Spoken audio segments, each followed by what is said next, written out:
بالله من الشيطان الرجيم بسم الله الرحمن الرحيم الذين يبلغون رسالات الله ويخشونه ولا يخشون أحدا إلا الله وكفى بالله حسيبا صدق الله العظيم إنما الأعمال بالنيات وإنما لامرئ ما نوى فمن كانت هجرته إلى دنيا يصيبها أو إلى امرأة ينكحها فهجرته إلى ما هاجر إليه صدق رسوله النبي الكريم. സർവശക്തനായ അല്ലാഹു സുബ്ഹാനഹു വ തആല നാം ഏവരെയും അനുഗ്രഹിക്കുമാറാകട്ടെ. അല്ലാഹു സുബ്ഹാനഹു വ തആല സർവ്വലോകത്തിനും അനുഗ്രഹമായിട്ടാണ് മുഹമ്മദ് മുസ്തഫ സല്ലല്ലാഹു അലൈഹി വസല്ലം തങ്ങളെ നിയോഗിച്ചിരിക്കുന്നത്. ആ പ്രവാചകന്റെ പ്രവാചകത്വത്തിന് ശേഷം അവിടുത്തെ പ്രവാചകത്വത്തിന്റെ സന്ദേശം ജനങ്ങളുടെ ഇടയിലേക്ക് എത്തിച്ചു കൊടുക്കാൻ വേണ്ടി ഇറങ്ങി തിരിച്ചു. ദഅവത്ത് അഥവാ പ്രബോധനത്തിന്റെ മേഖലയിലൂടെ പ്രവാചകൻ മുഹമ്മദ് മുസ്തഫ സല്ലല്ലാഹു അലൈഹി വസല്ലം തങ്ങൾ കുടുംബത്തിലും നാട്ടിലുമുള്ള ജനങ്ങളിൽ ദീനിയായ കാര്യങ്ങൾ എത്തിച്ചു കൊടുക്കാൻ വേണ്ടി ഇറങ്ങി പുറപ്പെട്ടു. പ്രവാചകൻ മുഹമ്മദ് മുസ്തഫ സല്ലല്ലാഹു അലൈഹി വസല്ലം തങ്ങളുടെ പ്രബോധനത്തിലൂടെ ധാരാളം പേര് ഇസ്ലാമിലേക്ക് കടന്നു വരികയുണ്ടായി. ഇമാം ഇബ്നു സഅലബ റളിയല്ലാഹു അൻഹു അല്ലാഹുവിന്റെ പ്രവാചകന്റെ നുബുവത്തിന് മുമ്പുള്ള കൂട്ടുകാരനായിരുന്നു. ഇമാം ഇബ്നു സഅലബ മന്ത്രവാദിയായിരുന്നു. ഭ്രാന്ത് ബാധിച്ചവരെയും അപസ്മാരം ബാധിച്ചവരെയും മന്ത്രിച്ചുകൊണ്ട് അദ്ദേഹം ചികിത്സിക്കുമായിരുന്നു. ജാഹിലിയ്യ കാലഘട്ടത്തിൽ അദ്ദേഹം പഠിച്ചിരുന്ന മന്ത്രം കൊണ്ട് ഒരു ചിലർക്ക് രോഗങ്ങൾ ശമിക്കുകയും ചെയ്യുമായിരുന്നു. മുഹമ്മദ് മുസ്തഫ സല്ലല്ലാഹു അലൈഹി വസല്ലം തങ്ങൾക്ക് നുബുവത്ത് കിട്ടി. പ്രവാചകൻ പ്രബോധന പ്രവർത്തനങ്ങൾ ആരംഭിച്ചു കഴിഞ്ഞപ്പോൾ ഒരു ദിവസം ഇമാം ഇബ്നു സഅലബ അല്ലാഹുവിന്റെ പ്രവാചകൻ മുഹമ്മദ് മുസ്തഫ സല്ലല്ലാഹു അലൈഹി വസല്ലം തങ്ങളെ സന്ദർശിക്കാൻ വേണ്ടി മക്കയിൽ വന്നു. അപ്പോൾ മുഹമ്മദിനെ കുറിച്ച് ചെറിയ ചെറിയ കുട്ടികൾ വരെയും ഭ്രാന്തൻ, പദ്യകാരൻ, ജ്യോത്സ്യൻ എന്നൊക്കെ പറഞ്ഞ് ആക്ഷേപിക്കുന്നതാണ് കാണാനിടയായി. ഇമാം ഇബ്നു സഅലബയുടെയും ഹൃദയത്തിൽ തെറ്റായ സങ്കല്പം ഉണ്ടായിപ്പോയി. മുഹമ്മദിന് ഭ്രാന്ത് ബാധിച്ചിട്ടുണ്ടാകാം. ഇമാം ഇബ്നു സഅലബ അല്ലാഹുവിന്റെ പ്രവാചകൻ മുഹമ്മദ് മുസ്തഫ സല്ലല്ലാഹു അലൈഹി വസല്ലം തങ്ങളുടെ അടുക്കൽ വന്നിട്ട് പറഞ്ഞു, മുഹമ്മദേ, ഞാൻ നിങ്ങൾക്ക് മന്ത്രവാദം ചെയ്ത് നിങ്ങളുടെ ഈ ഭ്രാന്ത് മാറ്റിത്തരാം. അല്ലാഹു ഒരു പക്ഷേ എന്റെ മന്ത്രത്തിലൂടെ നിങ്ങൾക്ക് രോഗശമനം നൽകിയാലോ? അല്ലാഹുവിന്റെ പ്രവാചകൻ മുഹമ്മദ് മുസ്തഫ സല്ലല്ലാഹു അലൈഹി വസല്ലം തങ്ങൾ അപ്പോഴേ തന്നെ പറഞ്ഞു, അൽഹംദുലില്ലാഹി നഹ്മദുഹു വ നസ്തഈനുഹു വ നുഅ്മിനു ബിഹി വ നതവക്കലു അലൈഹി വ നുഅ്മിനു ബിഹി വ നസ്തഗ്ഫിറുഹു വ നഊദു ബില്ലാഹി മിൻ ശുറൂരി അൻഫുസിനാ ഇന്നി അശ്ഹദു അൻ ലാ ഇലാഹ ഇല്ലല്ലാഹ് വ അശ്ഹദു അന്നി റസൂലുള്ളാഹ്. അന്തും സലാത്തും സലാമും ചൊല്ലിയതിനു ശേഷം അല്ലാഹുവിന്റെ പ്രവാചകൻ മുഹമ്മദ് മുസ്തഫ സല്ലല്ലാഹു അലൈഹി വസല്ലം തങ്ങൾ ആരാണ് എന്ന് പറഞ്ഞു കൊടുക്കുകയാണ്. ആരാധനക്കർഹൻ അല്ലാഹുവല്ലാതെ മറ്റാരുമില്ല എന്ന് ഞാൻ സാക്ഷ്യം വഹിക്കുന്നു. തീർച്ചയായും ഞാൻ അല്ലാഹുവിന്റെ ദൂതനാകുന്നു. ഇത് കേട്ട മാത്രയിൽ തന്നെ ഇമാം ഇബ്നു സഅലബയുടെ ഹൃദയത്തിൽ വല്ലാത്ത പ്രതിഫലനമുണ്ടായി. അദ്ദേഹവും ഉച്ചസ്ഥലത്തിൽ പ്രഖ്യാപിച്ചു, ഇന്നി അശ്ഹദു അല്ലാ ഇലാഹ ഇല്ലല്ലാഹ് വ അന്നക റസൂലുള്ളാഹ്. ആരാധനക്കർഹൻ അല്ലാഹുവല്ലാതെ മറ്റാരുമില്ല എന്നും നിങ്ങൾ അല്ലാഹുവിന്റെ ദൂതനാണ് എന്നും ഞാൻ സാക്ഷ്യം വഹിക്കുന്നു. അദ്ദേഹം മുസ്ലിമായി. ഇങ്ങനെ പ്രവാചകൻ മുഹമ്മദ് മുസ്തഫ സല്ലല്ലാഹു അലൈഹി വസല്ലം തങ്ങളുടെ പ്രവാചകത്വം കിട്ടിയതിന് ശേഷം പ്രവാചകത്വത്തിന്റെ അടിസ്ഥാനപരമായ ലക്ഷ്യമായ ദഅവത്ത് അഥവാ പ്രബോധനവുമായി വീട്ടിലും നാട്ടിലും കുടുംബത്തിലും ഇറങ്ങിത്തിരിക്കാൻ സന്നദ്ധനായി.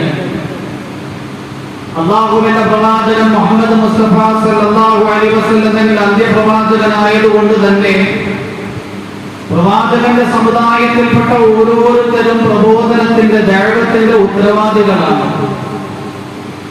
അതുകൊണ്ട് തന്നെ വിശുദ്ധ ഖുർആനിൽ അല്ലാഹു സുബ്ഹാനഹു വ തആല പ്രവാചകന്മാരുടെ പ്രബോധനത്തിനെ സവിസ്തരം വിശദീകരിച്ചിട്ടുണ്ട്. പ്രവാചകത്വത്തിന്റെ പ്രബോധനത്തിന്റെ അടിസ്ഥാനങ്ങൾ വിവരിച്ചപ്പോൾ അല്ലാഹു സുബ്ഹാനഹു വ തആല ഒരായത്തിൽ 4 അടിസ്ഥാനങ്ങൾ വിശദീകരിക്കുകയുണ്ടായി. അതിനെക്കുറിച്ചാണ് നമ്മൾ കഴിഞ്ഞ ആഴ്ച ചർച്ച ചെയ്തുകൊണ്ടിരുന്നത്. ഒന്നാമതായി പ്രബോധനം ആരിലേക്കാണ് ചെയ്യപ്പെടേണ്ടത്? ഉദൂ ഇലാ സബീലി റബ്ബിക, നിങ്ങളുടെ രക്ഷിതാവിന്റെ മാർഗത്തിലേക്കാണ് പ്രബോധനം ചെയ്യപ്പെടേണ്ടത്. മദ്ഉ ഇലൈഹി. രണ്ടാമതായി മദ്ഉ, ആരെയാണ് പ്രബോധനം ചെയ്യേണ്ടുന്നത്? ആരിലേക്കാണ് അല്ലാഹുവിന്റെ സന്ദേശം എത്തിച്ചു കൊടുക്കേണ്ടുന്നത്? പ്രബോധനം ചെയ്യപ്പെടേണ്ടുന്നവർ. മദ്ഉബി, ലോകത്താകമാനമുള്ള ജനങ്ങൾ നാം പരിശോധിച്ചു കഴിഞ്ഞാൽ 3 തരത്തിലുള്ള ജനങ്ങളാണ് ഉള്ളത്. അവരോട് ദഅവത്തിൽ നമ്മൾ സ്വീകരിക്കേണ്ടുന്ന സമീപനവും 3 രീതി തന്നെയാണ്. ഒന്നാമതായി അദിക്കിയാറ്, ബുദ്ധിയുള്ളവർ. അവരുടെ മുന്നിൽ തെളിവുകൾ കൊണ്ട് സമർത്ഥമായിട്ടായിരിക്കണം ദഅവത്ത് ചെയ്യേണ്ടത്. അതിന്റെ കുറെ ചരിത്ര യാഥാർത്ഥ്യങ്ങളൊക്കെ കഴിഞ്ഞ ആഴ്ച നമ്മൾ വിവരിക്കുകയുണ്ടായി. ബിൽ ഹിക്മത്ത് എന്നതുകൊണ്ടുള്ള ഉദ്ദേശം യുക്തിദീക്ഷമായിട്ടായിരിക്കണം അവരെ നാം പ്രബോധനം ചെയ്യേണ്ടത്. അവരുടെ യുക്തിക്കും ബുദ്ധിക്കും ഉൾക്കൊള്ളാൻ അനിവാര്യമായ ബുദ്ധിപരമായ നഖലിയായ തെളിവുകൾ സമർത്ഥമായി വിവരിച്ചുകൊണ്ടായിരിക്കണം അവരെ ഇസ്ലാമിലേക്ക് ദഅവത്ത് ചെയ്യേണ്ടത്. ജനങ്ങളിൽ നിന്ന് തെളിവ് ആഗ്രഹിക്കുന്നവർ ഗ്രാമത്തിൽ താമസിക്കുന്നവരാണെങ്കിലും പട്ടണത്തിൽ താമസിക്കുന്നവരാണെങ്കിലും പാവങ്ങളാണെങ്കിലും പണക്കാരാണെങ്കിലും നമുക്ക് കാണാൻ കഴിയും. ഇങ്ങനെ തെളിവിനെ ആഗ്രഹിക്കുന്നവരുടെ മുന്നിൽ തെളിവ് കൊണ്ടാണ് ദഅവത്ത് ചെയ്യേണ്ടത്. പ്രവാചകന്മാരെ സംബന്ധിച്ചിടത്തോളം അവർക്ക് മുഅ്ജിസത്ത്, അമാനുഷികത കൂടിയുണ്ട്. അതുകൊണ്ട് തന്നെ തെളിവിന്റെ മുന്നിൽ ഏതൊരാൾക്കും പിടിച്ചു നിൽക്കാൻ കഴിയുമായിരുന്നില്ല. വിവരിക്കുകയാണ്, ഞാൻ അല്ലാഹുവിന്റെ പ്രവാചകന്റെ കൂട്ടത്തിൽ യാത്ര ചെയ്യുമ്പോൾ ഒരു അറാബിയായ മനുഷ്യനെ കാണാനിടയായി. അല്ലാഹുവിന്റെ പ്രവാചകൻ മുഹമ്മദ് മുസ്തഫ സല്ലല്ലാഹു അലൈഹി വസല്ലം തങ്ങളുടെ അറാബിയോട് ചോദിച്ചു, ഞാൻ നിങ്ങൾക്കൊരു സമ്മാനം നൽകാൻ ആഗ്രഹിക്കുകയാണ്, നിങ്ങൾ ആ സമ്മാനം സ്വീകരിക്കുമോ? അറാബിയായ മനുഷ്യൻ പറഞ്ഞു, തീർച്ചയായും ഞാൻ അത് സ്വീകരിക്കും. അല്ലാഹുവിന്റെ പ്രവാചകൻ പറഞ്ഞു, തശ്ഹദു അല്ലാ ഇലാഹ ഇല്ലല്ലാഹ് വ അന്നി റസൂലുള്ളാഹ്, ആരാധനക്കർഹൻ അല്ലാഹു അല്ലാതെ മറ്റാരുമില്ല എന്നും ഞാൻ അല്ലാഹുവിന്റെ ദൂതനാണ് എന്നും നിങ്ങൾ അംഗീകരിക്കണം. ആ അറാബിയായ മനുഷ്യൻ ചോദിച്ചു, നിങ്ങൾ അല്ലാഹുവിന്റെ ദൂതനാണ് എന്നതിലേക്കുള്ള തെളിവ് എന്താണ്? അല്ലാഹുവിന്റെ പ്രവാചകനോട് തെളിവ് അന്വേഷിക്കുകയാണ് ആ ഗ്രാമവാസിയായ അറാബി.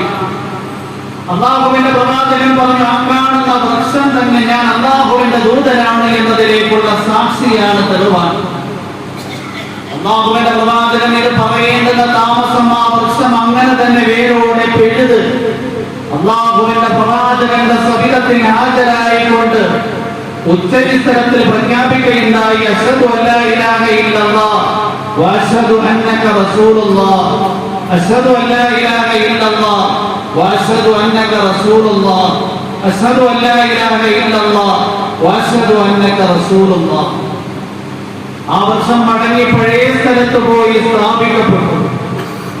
ആ അറാബിയായ മനുഷ്യൻ ഉച്ചസ്ഥലത്തിൽ പ്രഖ്യാപിച്ചു, അശ്ഹദു അല്ലാ ഇലാഹ ഇല്ലല്ലാഹ് വഅശ്ഹദു അന്നക റസൂലുള്ളാഹ്. എന്നിട്ട് ആ അറാബി ഒരു പ്രതിജ്ഞ കൂടി ചെയ്തു, മുഹമ്മദ് സല്ലല്ലാഹു അലൈഹി വസല്ലം, നിങ്ങളുടെ ഈ സന്ദേശത്തിന് ഞാൻ എന്റെ പ്രദേശവാസികളുടെ അടുക്കൽ പോയി എത്തിച്ചു കൊടുക്കും.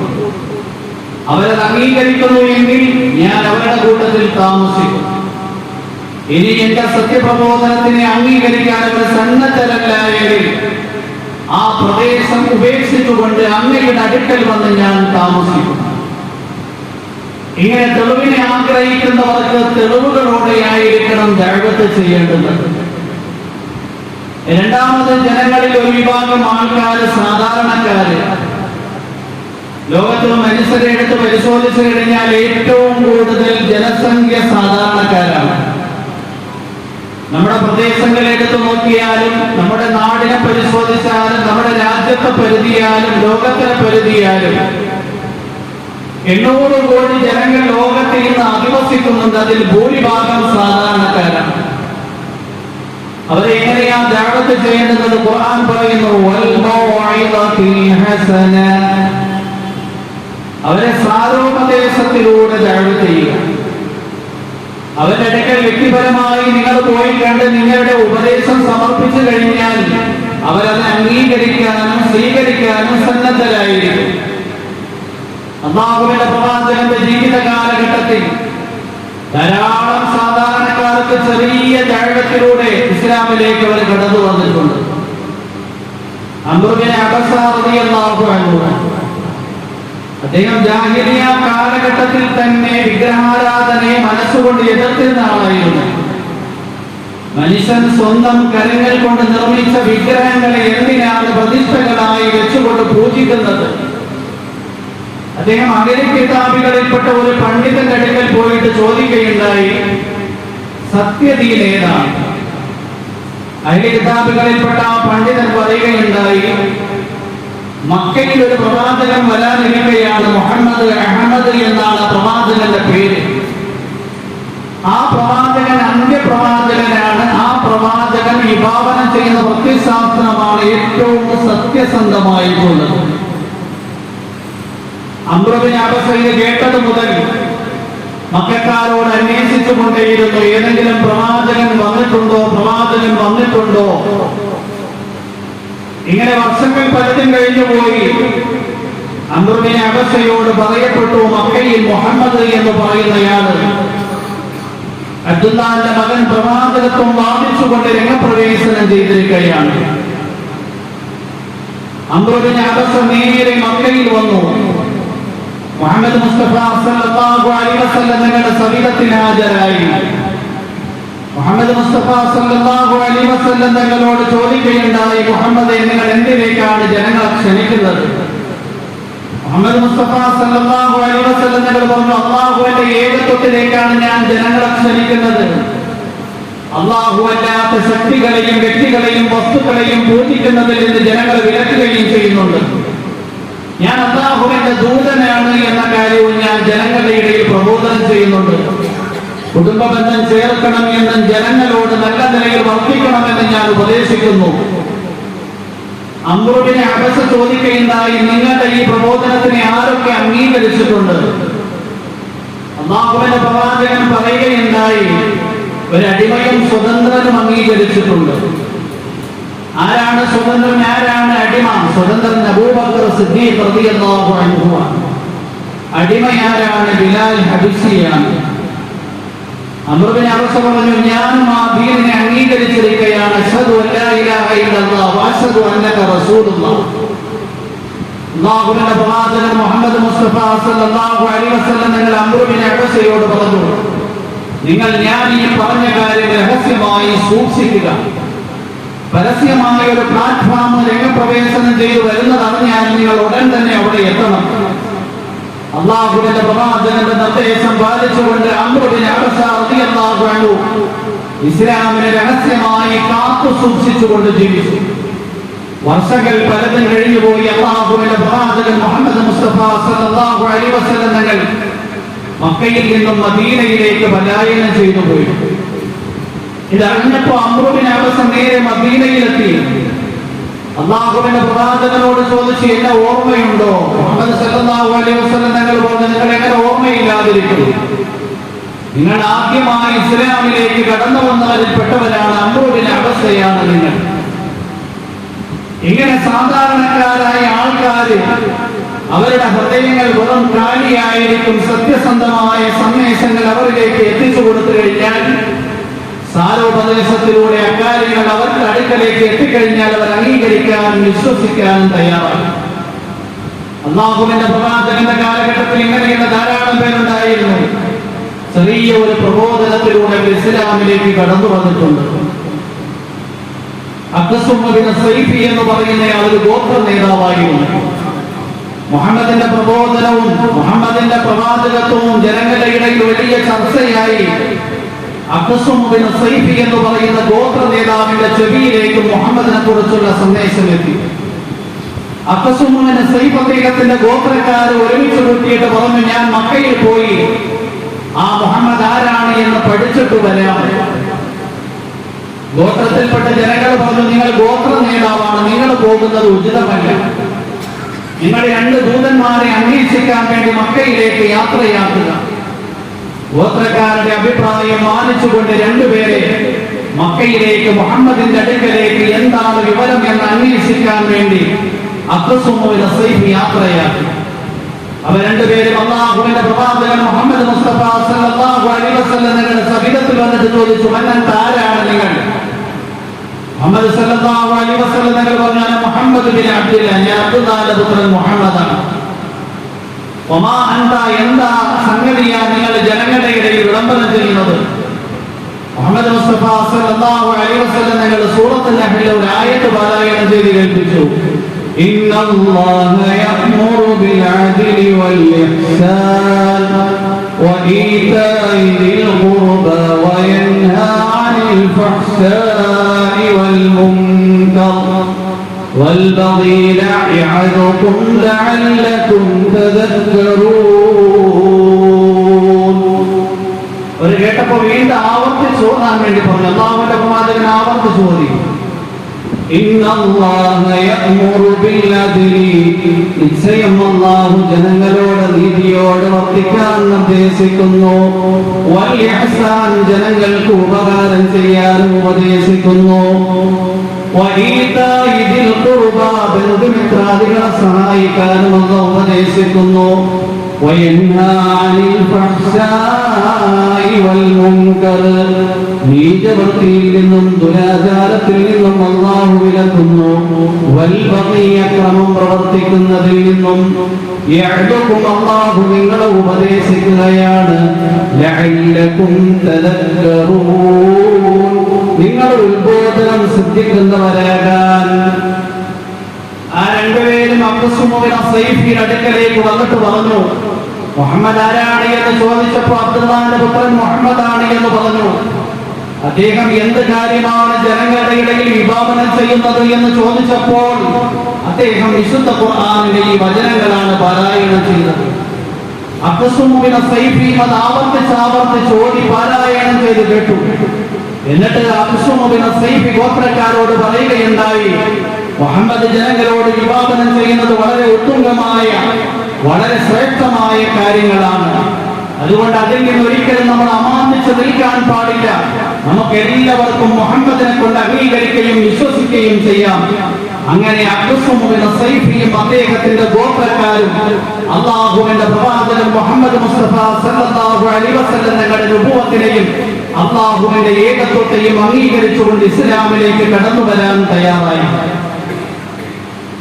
ഇങ്ങനെ സാധാരണക്കാരായ ആൾക്കാര് അവരുടെ ഹൃദയം ഒഴിവാണ്. നാം സാരോപദേശം ചെയ്തു കഴിഞ്ഞാൽ അവർ സത്യദീനിലേക്ക് കടന്നു വരുമെന്നതിൽ എല്ലാം സംശയം വേണം.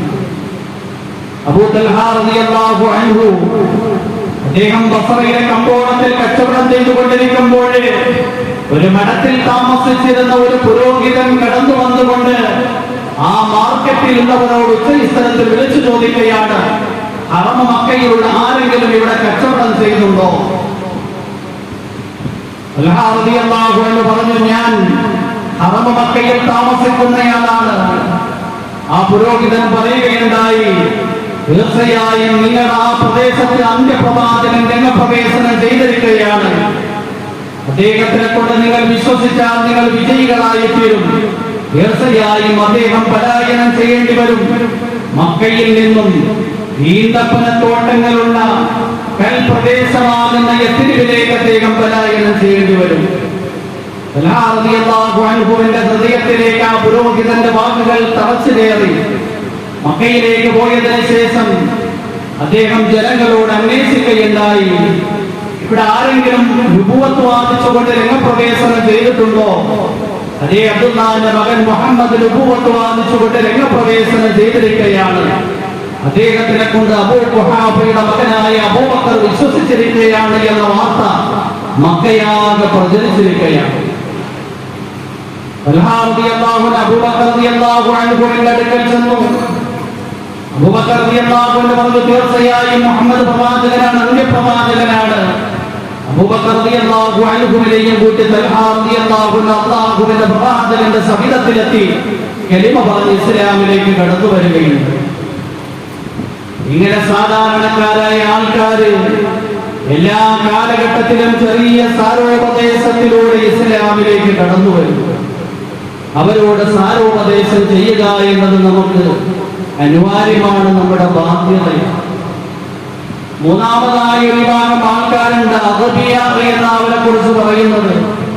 അവരാണെങ്കിൽ തർക്കത്തെ ഇഷ്ടപ്പെടുന്ന ആൾക്കാരാണ്. അവര് തർക്ക സ്വഭാവമുള്ളവരായിരിക്കും. ജനങ്ങളിൽ കുറഞ്ഞ ഒരു വിഭാഗം ആൾക്കാർ അങ്ങനെയുമുണ്ട്.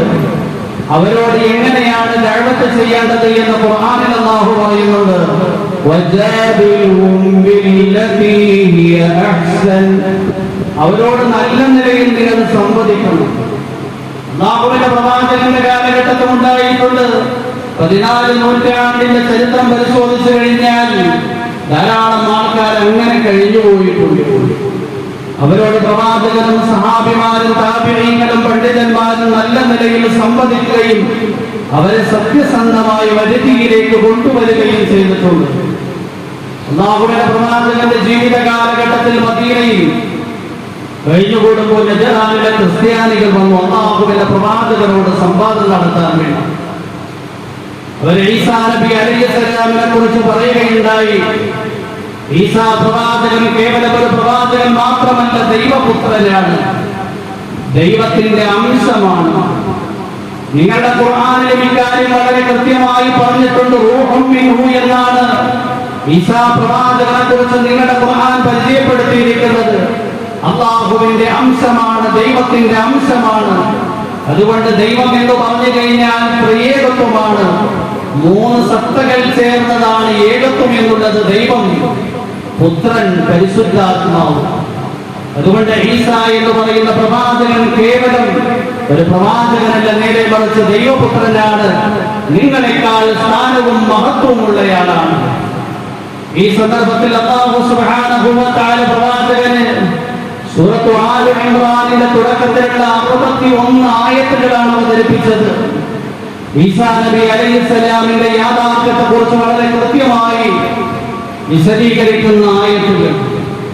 അതിനാദ്യമായി അല്ലാഹു സുബ്ഹാനഹു വ തആല അവതരിപ്പിക്കുന്നത് ഹുവല്ലദീ അൻസല അലൈക്കൽ കിതാബ മിൻഹു ആയാതുൻ മുഹ്കമാതുൻ ഹുന്ന ഉമ്മുൽ കിതാബി വ ഉഖറു മുതശാബിഹാത് فأما الذين في قلوبهم زيغ فيتبعون ما تشابه منه ابتغاء الفتنة وابتغاء تأويله وما يعلم تأويله إلا الله والراسخون في العلم يقولون آمنا به كل من عند ربنا وما يذكر إلا أولو الألباب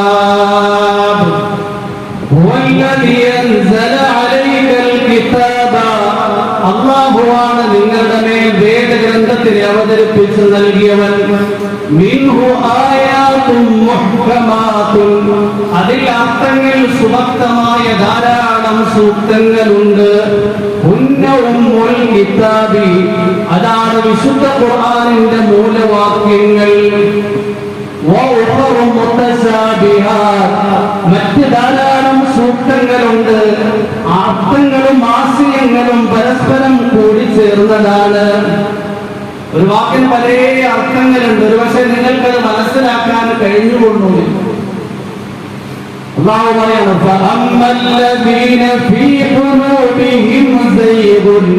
ഹൃദയങ്ങളിൽ വക്രതയുള്ള ആൾക്കാർ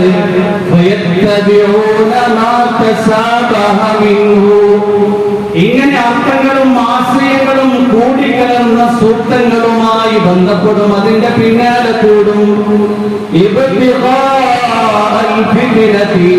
ജനങ്ങളുടെ ഇടയിൽ കുഴപ്പങ്ങൾ ഉണ്ടാക്കാൻ ലക്ഷ്യം വെച്ചുകൊണ്ട്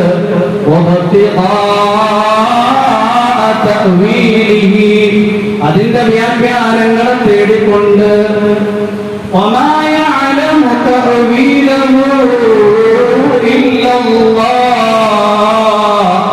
അതിന്റെ വ്യാഖ്യാനങ്ങളിൽ അധികവും അല്ലാഹു മാത്രമേ അറിയുകയുള്ളൂ. അറിവിൽ നിഗൂഢതയുള്ളവര്, അറിവിൽ വളരെ കൂടുതൽ സുദൃഢതയുള്ളവര് അവരും പറയുന്നു ആമന്നാബിഹി, അല്ലാഹുവിന്റെ വചനങ്ങളാണ്, ഇതിനെ കൊണ്ട് ഞങ്ങൾ വിശ്വസിച്ചു എന്ന്.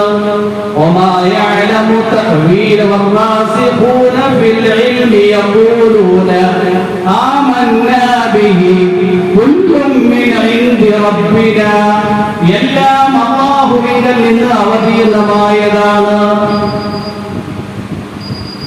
അവരധികം അല്ലാഹുവിൽ നിന്ന് അവതീർണമായതാണ്.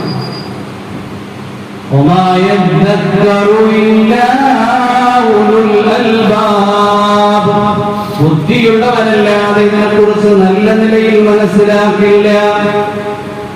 അർത്ഥങ്ങൾ വ്യക്തമായ സൂക്തങ്ങളുണ്ട്. അതിൽ അല്ലാഹു പറയുന്നുണ്ട് ഈസാ നബി അലൈഹിസ്സലാമിനെ കുറിച്ച്,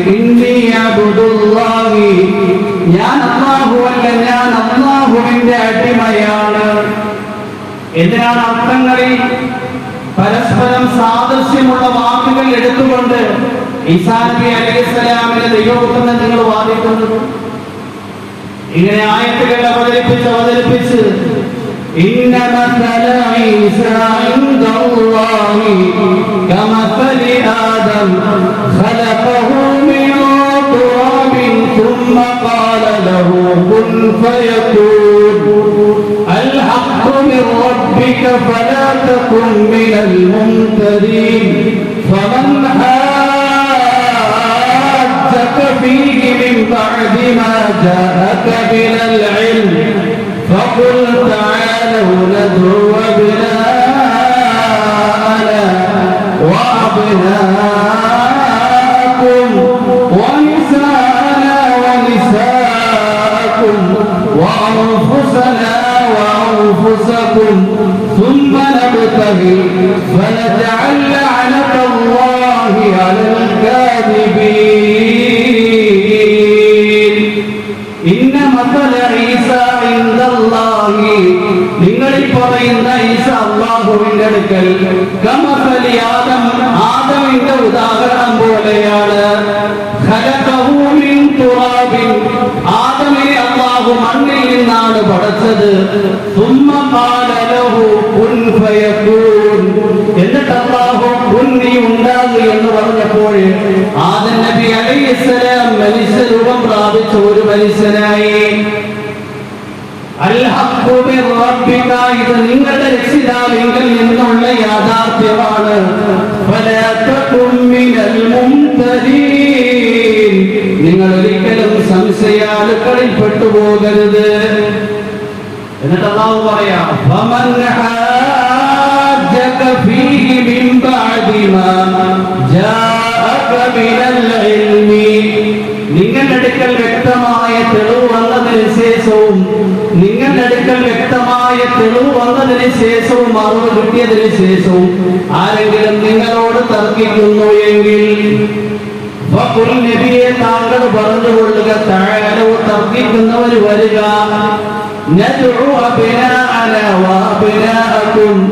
നമുക്ക് നമ്മുടെ മക്കളെയും നിങ്ങളുടെ മക്കളെയും ഒരുമിച്ച് കൂട്ടാം.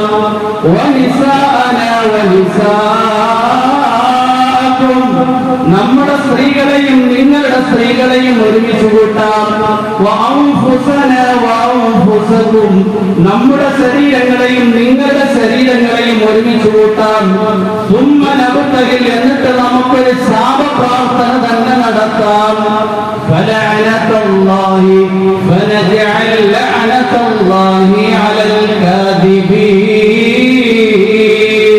കള്ളന്മാരുടെ ശിക്ഷ, കള്ളന്മാരുടെ മേൽ അല്ലാഹുവിന്റെ ശാപമുണ്ടാകട്ടെ എന്ന് നമുക്ക് പ്രാർത്ഥനയും നടത്താം.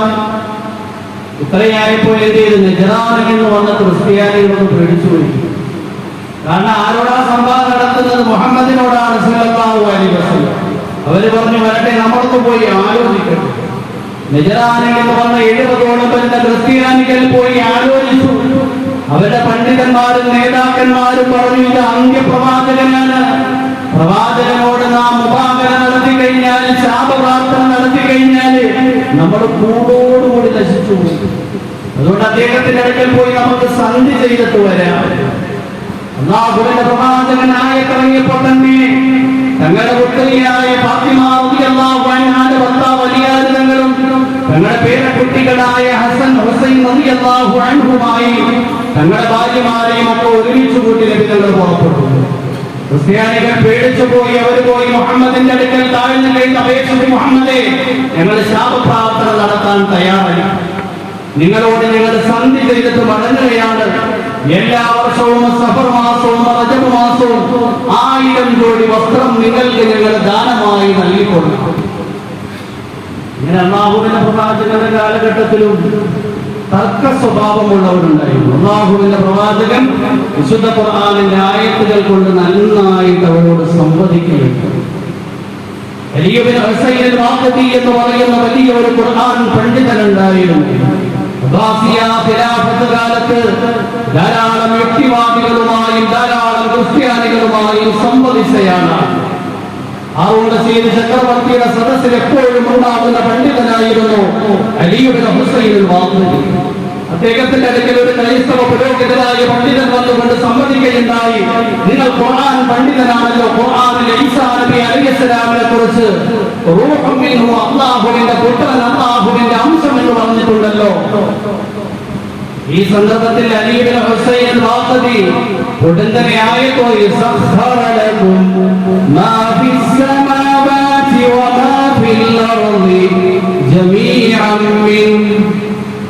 നിങ്ങൾ ഈസാ നബി അലൈഹിസ്സലാമിനെ കുറിച്ച് ആയത്തോതിയിട്ട് അല്ലാഹുവിന്റെ അംശമാണ് എന്നും ദൈവപുത്രനാണ് എന്നും വാദിക്കുന്നു എങ്കിൽ ആകാശഭൂമികളുടെ സർവസ്വവും ദൈവത്തിന്റെ അംശമാണ്, ദൈവപുത്രനാണ് എന്ന് നിങ്ങൾ അംഗീകരിക്കേണ്ടി വരും. കാരണം ഖുർആനിൽ അല്ലാഹു മുഴുവനും അല്ലാഹുവിൽ നിന്നുള്ളതാണ് എന്നാണ് പറഞ്ഞത്. സഖറ ലകും, അല്ലാഹു നിങ്ങൾക്ക് അധീനപ്പെടുത്തി തന്നു, മാ ഫിസ് സമാവാതി വമാ ഫിൽ അർളി, ആകാശങ്ങളിലും ഭൂമികളിലുമുള്ള സർവ്വസൃഷ്ടികളെയും, ജമീഅൻ മിൻഹു, എല്ലാം അല്ലാഹുവിൽ നിന്നുള്ളത്. റൂഹും മിൻഹു അല്ലാഹുവിൽ നിന്നുള്ളതാണ് എന്ന് വാദിക്കുന്നു എങ്കിൽ ജമീഅൻ മിൻഹു എല്ലാം അല്ലാഹുവിൽ നിന്നുള്ളതാണ്. അല്ലാഹുവിന്റെ സൃഷ്ടിപ്പാണ് ഈസാ നബി അലൈഹിസ്സലാം എന്ന് പറഞ്ഞത്. റൂഹ് എന്ന് പറയാനുള്ള കാരണം എന്ന് പറഞ്ഞു കഴിഞ്ഞാൽ പിതാവില്ലാതെ അല്ലാഹു ജിബ്രീലിന്റെ വാസിത്തയോടെ മറിയമിന്റെ ഉള്ളിലേക്ക് ഊതിയത് കൊണ്ടാണ് അങ്ങനെ പറഞ്ഞിരിക്കുന്നത്. ആ ക്രൈസ്തവ പുരോഹിതനായ പണ്ഡിതൻ അപ്പോൾ തന്നെ ചൊല്ലി, അശ്ഹദു അല്ലാ ഇലാഹ ഇല്ലല്ലാഹ് വ അശ്ഹദു അന്ന മുഹമ്മദൻ റസൂലുള്ളാഹ്. ഉദ്ഉ ഇലാ സബീലി റബ്ബിക ബിൽ ഹിക്മതി വൽ മൗഇദതി വജാദിൽഹും ബില്ലതീ ഹിയ അഹ്സൻ.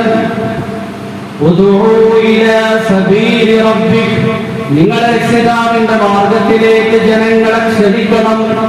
ബിൽ ഹിക്മതി, യുക്തിദീക്ഷയോടെ. അതുക്കിയ, ബുദ്ധിയുള്ള ആൾക്കാർ, തെളിവുകൾ ആഗ്രഹിക്കുന്നവരോട് തെളിവുകൾ കൊണ്ടായിരിക്കണം ദഅവത്ത് ചെയ്യേണ്ടത്. വൽ മൗഇദത്തിൽ ഹസന, അവാമുന, സാധാരണക്കാരായ ആൾക്കാർക്ക് സാരോപദേശം നൽകി അവരെ ഇസ്ലാമിലേക്ക് ദഅവത്ത് ചെയ്യണം. വജാദിൽഹും ബില്ലതീ ഹിയ അഹ്സൻ, അഗ്ബിയാക്കൾ, തർക്കത്തെ ആഗ്രഹിക്കുന്ന തർക്ക സ്വഭാവമുള്ളവരോട് നല്ല നിലയിൽ സംവദിച്ചു. ഇന്ന റബ്ബക ഹുവ അഅലമു ബിമൻ ളല്ല അൻ സബീലി. ആരാണ് അല്ലാഹുവിന്റെ മാർഗ്ഗത്തിൽ നിന്ന് തെന്നിപ്പോയത് എന്ന് അല്ലാഹുവിന് വളരെ കൃത്യമായി അറിയാം. വഹുവ അഅലമു ബിൽ മുഹ്തദീൻ. ആരാണ് സന്മാർഗം സിദ്ധിച്ചത് എന്നും അല്ലാഹു വളരെ കൃത്യമായി അറിയാം. ഈ ആയത്തിൽ അല്ലാഹു സുബ്ഹാനഹു വ തആല സരീഹായി രണ്ട് കാര്യങ്ങൾ പരാമർശിച്ചിരിക്കുകയാണ്. ഒന്ന് മദ്ഉ ഇലൈഹി, ആരിലേക്കാണ് പ്രബോധനം ചെയ്യപ്പെടേണ്ടുന്നത്. രണ്ട് മദ്ഉബീൻ, പ്രബോധനം ചെയ്യപ്പെടേണ്ടുന്നവരുടെ അവസ്ഥകൾ. എന്നാൽ ഈ ആയത്തിന്റെ ഉള്ളിൽ മറ്റു രണ്ട് കാര്യങ്ങൾ നിന്നൻ മറ്റു രണ്ട് കാര്യങ്ങൾ അടക്കം ചെയ്തിരിക്കുകയാണ്. ഒന്ന് ദഅവത്ത്. ദഅവത്തുണ്ടെങ്കിൽ മദ്ഉ ഇലൈഹി മദ്ഉ ഉള്ളൂ. നാലാമത്തേത് ദാഇ, പ്രബോധകൻ. ഈ രണ്ട് കാര്യങ്ങൾ ഈ ആയത്തിന്റെ ഉള്ളിൽ അടക്കം ചെയ്തിരിക്കുകയാണ്. ദഅവത്ത് എന്ന് പറഞ്ഞു കഴിഞ്ഞാൽ എപ്പോഴും നടക്കേണ്ടുന്ന കാര്യമാണ്. വളരെ സരളമായി ലളിതമായി ജനങ്ങളുടെ മുന്നിൽ സമർപ്പിക്കേണ്ടുന്ന ഒരു യാഥാർത്ഥ്യമാണ്. ഓരോ വ്യക്തിയുടെയും വീടുകളിൽ പോയി വ്യക്തിപരമായി സരളമായി സമർപ്പിക്കേണ്ടുന്ന യാഥാർത്ഥ്യമാണ് ദഅവത്ത്. ഖുർആനിൽ അല്ലാഹു പറയുന്നുണ്ട്, ഖുൽ മാ അസ്അലുകും അലൈഹി മിൻ അജ്രിൻ വമാ അന മിനൽ മുതകല്ലിഫീൻ ഇൻ ഹുവ ഇല്ലാ ദിക്റുൻ ലിൽ ആലമീൻ.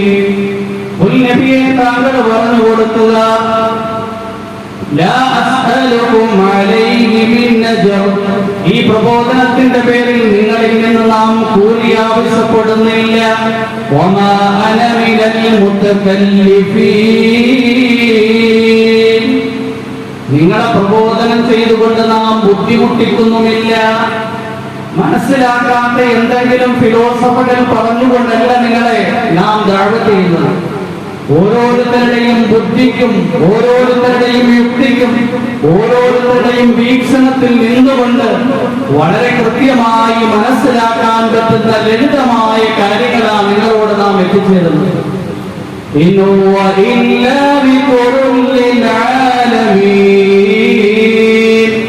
ഇത് ലോകത്തിന്റെ ഉത്ബോധനമാണ്. ദഅവത്ത് എന്ന് പറഞ്ഞു കഴിഞ്ഞാൽ വളരെ എളുപ്പമായി സരളമായി എപ്പോഴും എല്ലാവരിലേക്കും എത്തിച്ചു കൊടുക്കേണ്ടത് ഒരു യാഥാർത്ഥ്യം. ഇനി നാലാമതായി ദാഇ, പ്രബോധകൻ എങ്ങനെയായിരിക്കണം? പ്രബോധകൻ എങ്ങനെയായിരിക്കുന്നു അതിന്റെ അടിസ്ഥാനത്തിലാണ് ദഅവത്ത് നടക്കുന്നത്. അതിന്റെ അടിസ്ഥാനത്തിലാണ് പ്രബോധനം ചെയ്യപ്പെടുന്നയാൾ ദഅവത്തിനെ അംഗീകരിക്കേണ്ടത്. ദാഇയിൽ ഉണ്ടാകേണ്ടുന്ന 10 ഗുണങ്ങളുണ്ട്. ഖുർആനിന്റെ വെളിച്ചത്തിൽ ഉലമാക്കൾ വളരെ കൃത്യമായി എഴുതിയിട്ടുണ്ട്. ഈ ഗുണങ്ങളോടുകൂടി ദഅവത്ത് ചെയ്തു എങ്കിൽ മാത്രമേ ആ ദഅവത്ത് കൊണ്ട് പ്രബോധകനും പ്രയോജനമുണ്ടാകുകയുള്ളൂ, പ്രബോധനം ചെയ്യപ്പെടുന്നയാൾക്കും പ്രയോജനമുണ്ടാകുകയുള്ളൂ. അതിലാദ്യമായി എഴുതിയിരിക്കുന്നത് ഇൽമാണ്, അറിവുണ്ടായിരിക്കും. പ്രബോധനം ചെയ്യുന്നതിന് വേണ്ടി നാം അറിവ് പഠിച്ചുകൊണ്ടേയിരിക്കണം. ഖുർആൻ പഠിക്കണം, ഹദീസ് പഠിക്കണം, ഫിഖ് പഠിക്കണം. അറിവില്ലാതെ പ്രബോധനം ചെയ്തു കഴിഞ്ഞാൽ ജഹാലത്ത്, അജ്ഞതയും വിവരമില്ലായ്മയും നമ്മളിൽ വർദ്ധിക്കും. കാരണം നമ്മൾ ഈ പറയുന്ന കാര്യങ്ങളിൽ നമ്മൾ പരിമിതമായി. നമ്മൾക്ക് ആരെ എത്തിച്ചു കൊടുക്കുന്നു അയാൾക്കും എന്തെയും അറിവില്ലായ്മയായിരിക്കും ഉണ്ടാകുന്നത്. അതുകൊണ്ട് ആദ്യമായി ഇൽമു നേടണം. കൂടുതൽ നല്ലതുപോലെ ഖുർആൻ പഠിക്കണം, ഹദീസ് പഠിക്കണം, ദീനിന്റെ നിയമങ്ങൾ പഠിക്കണം. രണ്ടാമതായി ഫഹ്മു വേണം, ഫറാസത്ത് വേണം, ഗ്രാഹ്യശക്തി വേണം, ദീർഘവീക്ഷണം വേണം. ഖുർആനിൽ അല്ലാഹു പറയുന്ന ഖുൽ ഹാദിഹി സബീലി അദ്ഉ ഇലല്ലാഹി അലാ ബസീറത്തിൻ അന വമൻ ഇത്തബഅനി ഫസുബ്ഹാനല്ലാഹി വമാ അന മിനൽ മുശ്രികീൻ. ഖുൽ നബിയെ താങ്കൾ പറഞ്ഞു കൊടുക്കണം, ഹാദിഹി സബീലി, ഇത് എന്റെ മാർഗമാണ്. ആരുടെ മാർഗം? ഇത് ഞങ്ങളുടെ മാർഗം.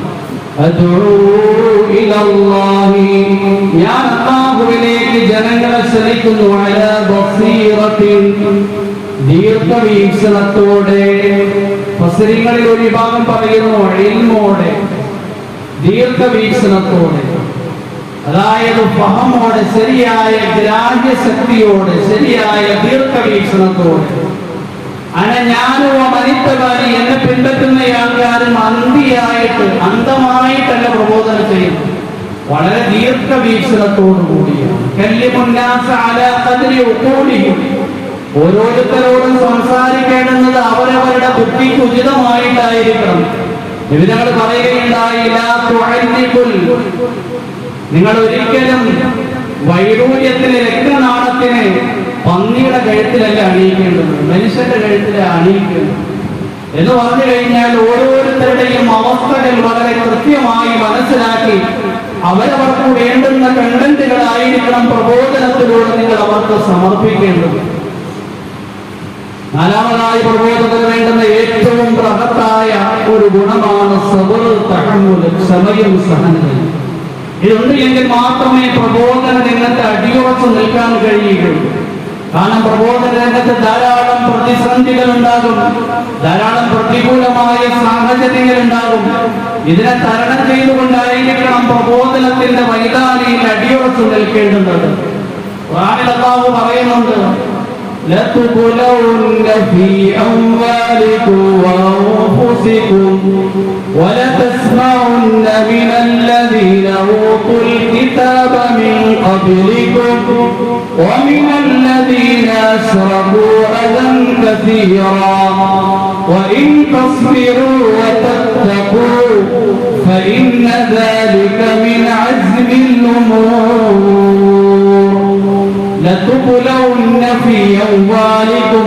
തീർച്ചയായും നിങ്ങൾ സാമ്പത്തികമായി പരീക്ഷണങ്ങൾക്ക് വിധേയമാക്കപ്പെടും. ശാരീരികമായും പരീക്ഷണങ്ങൾക്ക് വിധേയമാക്കപ്പെടും.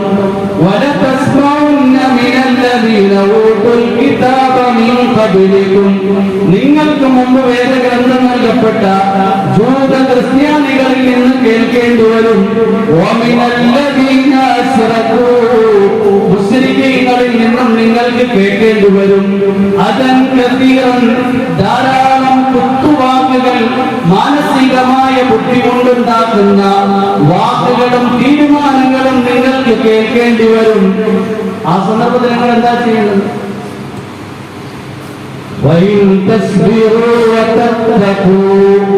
നിങ്ങളെ ക്ഷമ അവലംബിച്ചുകൊണ്ട് ദീനുൽ ഇസ്ലാമിൽ അടിയുറച്ചു നിന്നാൽ, അല്ലാഹുവിനെ പേടിച്ചുകൊണ്ട് ജീവിതത്തിലെ ഹറാമിൽ നിന്ന് പരിശുദ്ധമാക്കിയാൽ, ദൃഢതയോടെ ചെയ്യേണ്ടുന്ന കാര്യങ്ങളിൽ പെട്ടതാണിത്. ബാക്കിയുള്ള വിഷയങ്ങൾ ഇൻഷാ അല്ലാഹ് നമുക്ക് അടുത്ത ആഴ്ചകളിൽ ചർച്ച ചെയ്യാം. അല്ലാഹു നമ്മളെ ഓരോരുത്തരെയും കബൂലാക്കുമാറാകട്ടെ.